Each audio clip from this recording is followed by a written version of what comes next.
ನೀವು ದೊಡ್ಡ ದೊಡ್ಡ ವ್ಯಕ್ತಿಗಳನ್ನು ನೋಡಿ ಬಿಸ್ನೆಸ್ ಮಾಡಬೇಕು ಅನ್ಕೊಂತೀರಾ.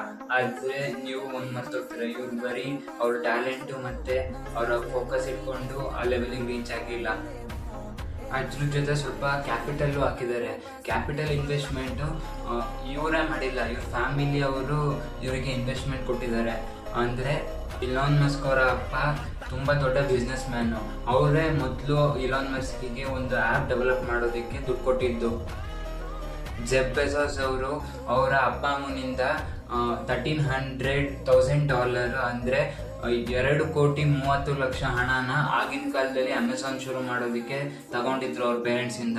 ಮತ್ತು ಮಾರ್ಕ್ ಜುಕರ್ಬರ್ಗ್ ಅವರು $100,000 ಅಂದರೆ 50 ಲಕ್ಷ ತಾಂಡಿದ್ರು ಫೇಸ್ಬುಕ್ನ ಶುರು ಮಾಡೋದಕ್ಕೆ.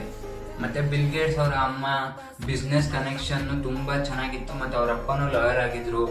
ಬೇಗ ಇನ್ವೆಸ್ಟರ್ಸ್ನ ಅವ್ರ ಕಂಪ್ನಿಲಿ ಇನ್ವೆಸ್ಟ್ ಮಾಡಿಸಿದ್ರು, ಅದರಿಂದ ಅವ್ರು ಸಕ್ಸಸ್ ಆಗಿದ್ರು. ಸೊ ಇದರಿಂದ ನೀವು ತಿಳ್ಕೊಬೇಕೇನಂದರೆ, ನೀವು ಬಿಸ್ನೆಸ್ ಶುರು ಮಾಡಬೇಕು ಅಂದರೆ ಫಸ್ಟ್ ನೀವು ಫೈನಾನ್ಷಿಯಲಿ ಫ್ರೀ ಆಗಬೇಕು, ಏನು ಬರ್ಡನ್ ಇರಬಾರ್ದು. ಅವಾಗ ಮಾತ್ರ ನೀವು ಬಿಸ್ನೆಸ್ ಶುರು ಮಾಡೋಕ್ಕಾಗೋದು.